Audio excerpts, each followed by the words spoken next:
Przyszedł czas na małe zmiany. Spróbujmy wymienić starą Hondę CBF na nowy motocykl BMW. Powoli zbliżają się moje 39 urodziny. Hondzie CBF natomiast za chwilę stuknie 20. Może to dobry czas na zmiany. A czego szukam? Motocykla możliwie wszechstronnego.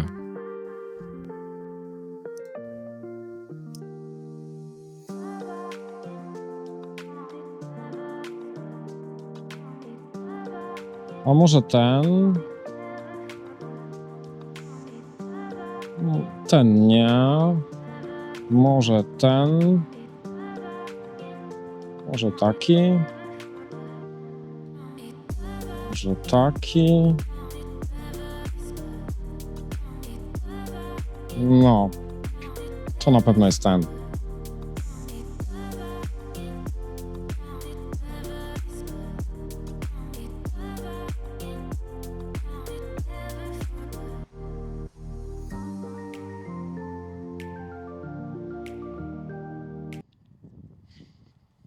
No dobrze, to przejedźmy się.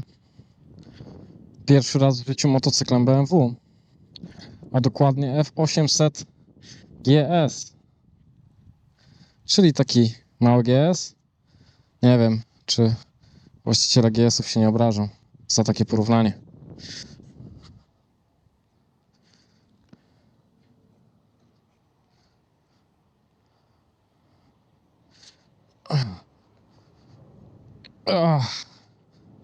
Wcale nie jest tak ciężki, jak może wygląda, chociaż na papierze to 230 kg razem z płynami, więc tak powiedziałbym klasycznie.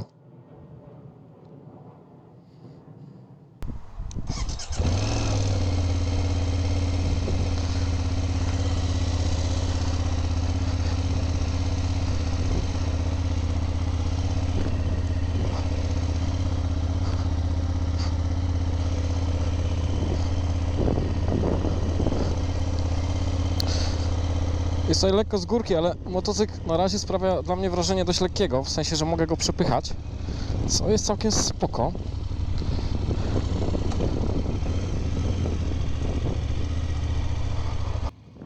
A zawsze ja za nowym sprzętem to takie emocje fajne.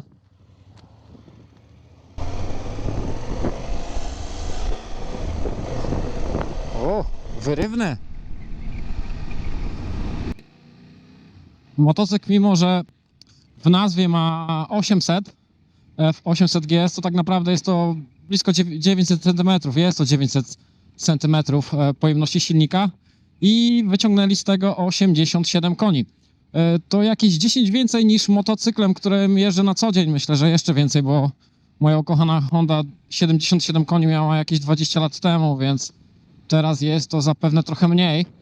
Tak więc zobaczymy, czy będę czuł większą moc, no bo jest oczywiście dylemat, czy ta moc tak naprawdę mi wystarczy.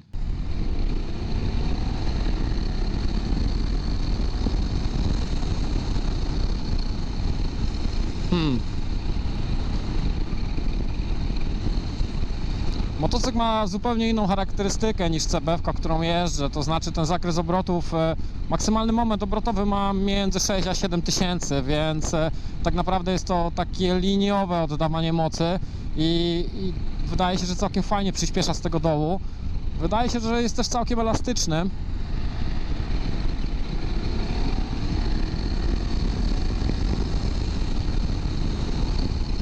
Nie no, jest to zdecydowanie moc, która mi wystarczy.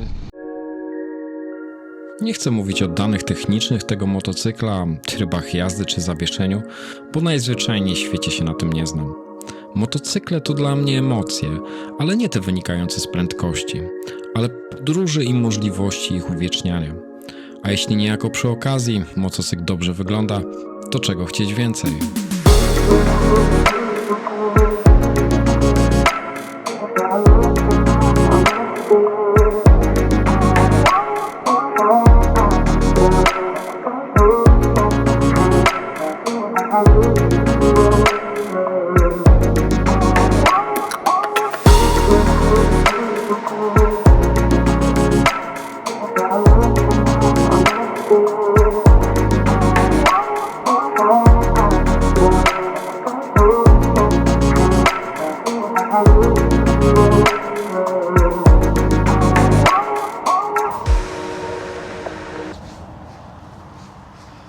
A sprawdźmy, jak F800 brzmi na fabrycznym wydechu.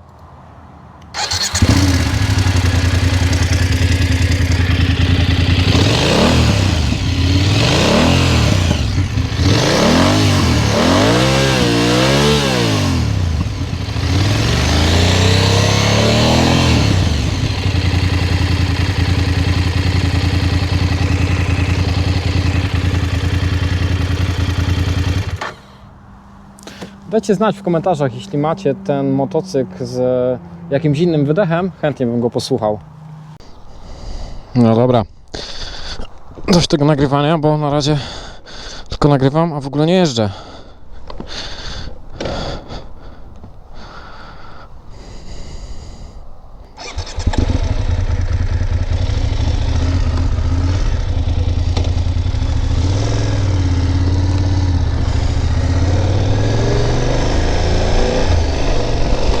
Fajne są te lusterka, w ogóle wydaje mi się, że one są tak blisko, ale naprawdę zajebiście w nich widać. Tu jest to naprawdę fajnie zrobione, fajnie wyprofilowane są. Sprawdźmy, jak ten motocykl zachowuje się w prędkościach około autostradowych, natomiast myślę, że będzie spoko.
Jeśli chodzi o tankowanie, to podobno to jest tutaj system bezkluczykowy, który otwiera się po wyłączeniu silnika na, nie pamiętam na ile, na jakąś tam chwilę, a potem się blokuje, więc też całkiem spoko rozwiązanie, pewnie już teraz we wszystkich motocyklach.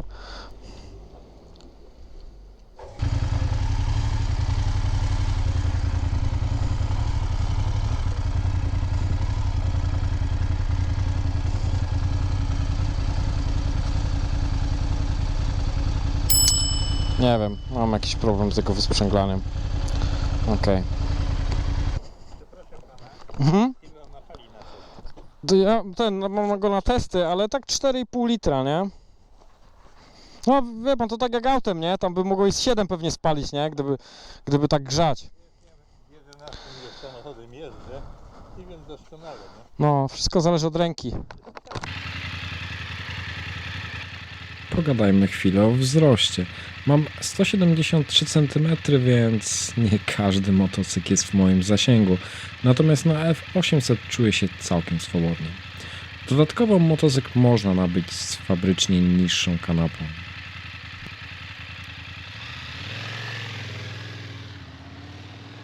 Powstaje pytanie, co z kulturą tej jednostki i przyznam szczerze, że trudno mi ją ocenić. To znaczy, myślę, że jeździłem w życiu z 2 sezony jednym z najbardziej wibrujących motocyklów na ziemi. To jest Honda Devil, również w układzie podwójnym i ten motocykl naprawdę wibrował jak szalony, nie? To też cudowny sprzęt, natomiast jakby z punktu widzenia wytrzymałości i tak dalej, ale te wibracje były tam naprawdę nieznośne. I tutaj, wiecie, no, minęło 20 lat i ja nie czuję, aby ta jednostka miała niską kulturę pracy. Straszono mnie, że tutaj kultura jest żadna, że jednostka wydaje bardzo dziwne dźwięki i w ogóle, że to jest najsłabsza część tego motocykla.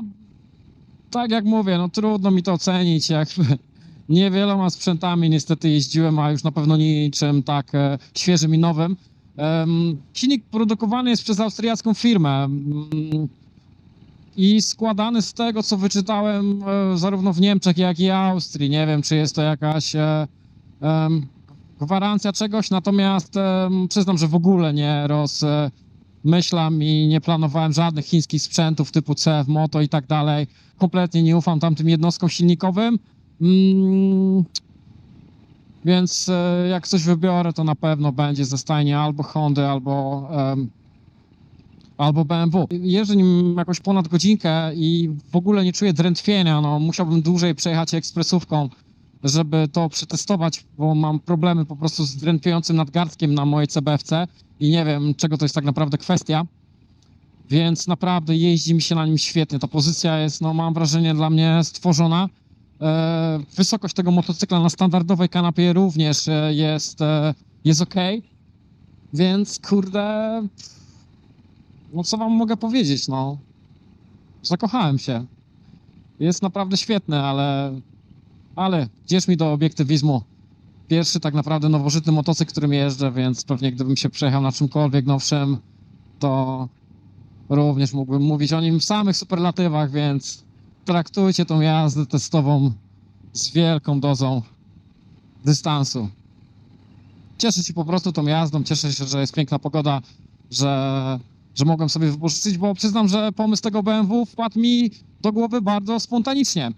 Głupio się przyznać, ale myślałem, że żeby kupić jakiś fajny motocykl BMW, to trzeba mieć, nie wiem, z 80-100 koła, a jeśli chodzi o ceny, to ten motocykl wyposażony naprawdę, no to jest testówka, więc jest wyposażona praktycznie we wszystko, to jest jakieś 63 tysiące złotych brutto, taką, którą sobie sam w konfiguratorze gdzieś tam dobierałem i uznawałem, że jest dla mnie naprawdę super wyposażona. To jest tak naprawdę 60 tysięcy brutto. No przyznajcie, że to jest tak naprawdę spoko cena, jeśli chodzi o motocykl w tej klasie. I w tym momencie niestety padło mi GoPro, ale wrócę w kolejnym filmie.